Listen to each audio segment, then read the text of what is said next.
Hi everyone. I've been missing painting with you in the art room, so I wanted to try to do something remotely that might just work. So I sent you a canvas board, some brushes and some paints, and a palette, and I'd like you to try your own hand at a landscape after watching this video. I used a plastic dish that I had as my palette. You could also use a paper plate, or you could try to use the palette I sent you. There's no rules about what you can use or what you can't, except maybe mom's dishes. So let's give this a try.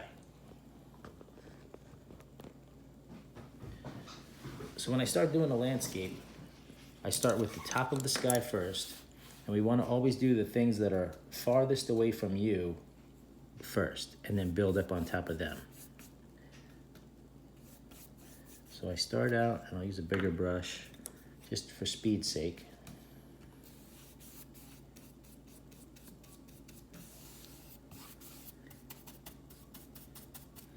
And don't worry about it being too dark at first, because we're going to blend some lighter color in.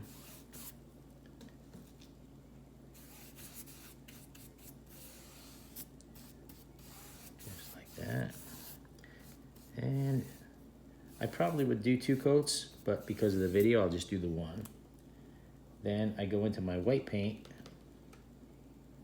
just like that, and start to blend that.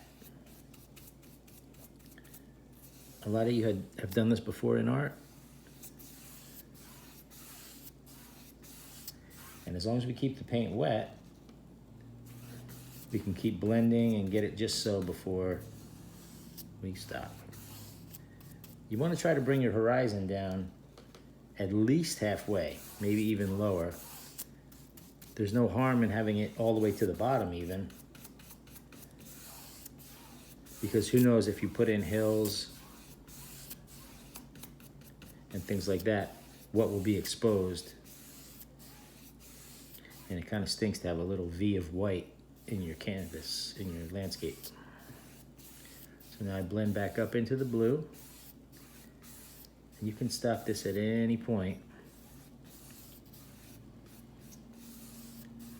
when you think it looks like a sky.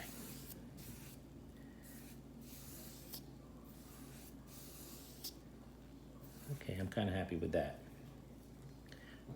Cup of water. Now take a little bit of white, and you can start. Now there's no rule to how to make clouds. There's a couple different ways. You can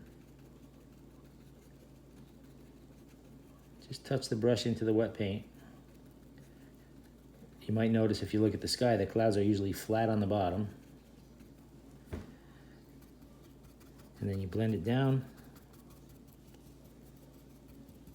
Just like that.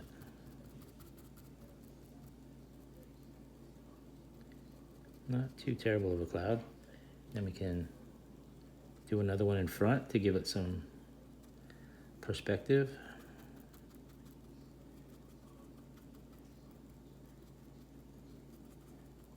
You can fool around with these in your time.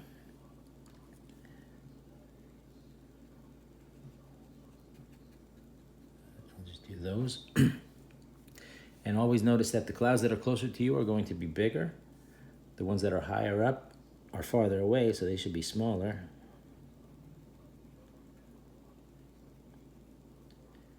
Kind of like that.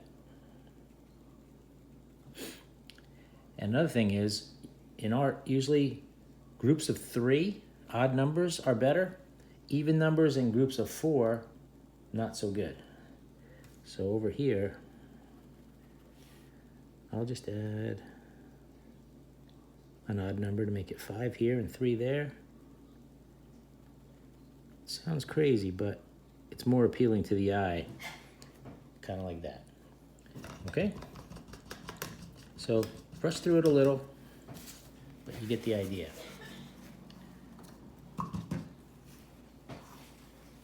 Next, we're going to create some land.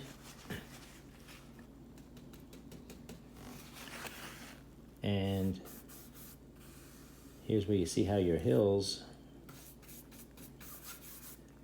if you don't have them high enough, you'll have like a little V of the white canvas there.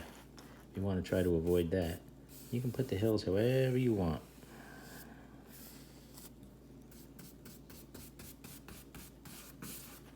And then just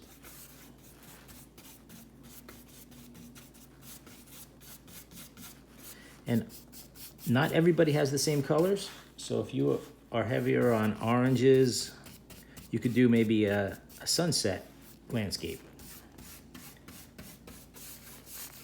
Yellow sun and orange sky, and then black for the trees and all because they'll be backlit.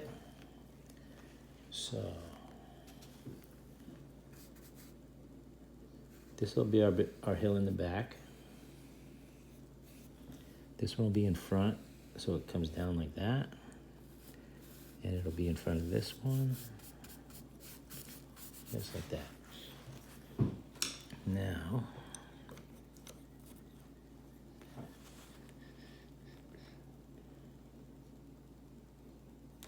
we can just put in some little trees up here.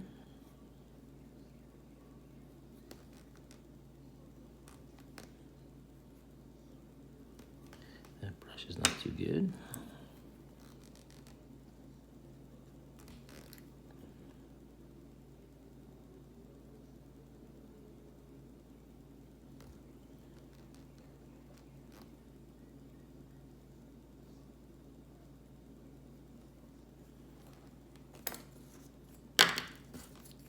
Zoinks.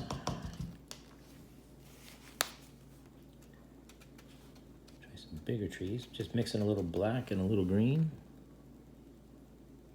There we go.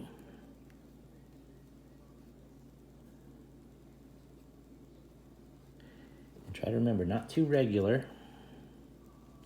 You want some big.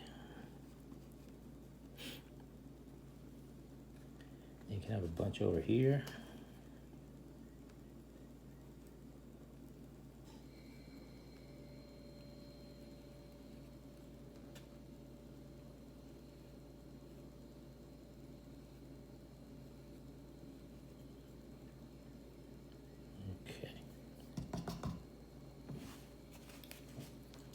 Let me go back and just make it look there on top of the hill like that.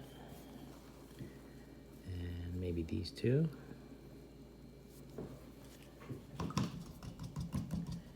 Now you got to think about where's the sun. You can put a little bit of a highlight on the sides of your trees. A little bit of yellow on one side will show you where the sun is.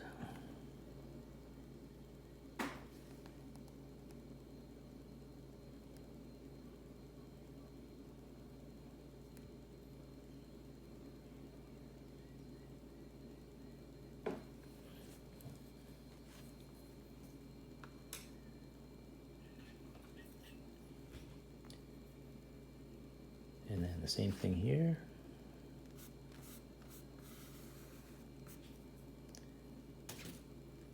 Blend it in.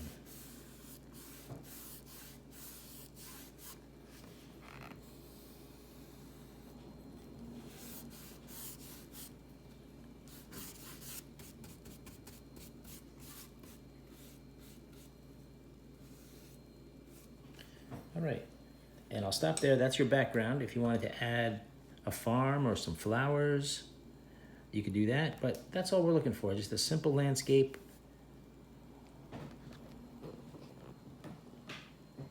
That you can build on. Just a little practice. Enjoy.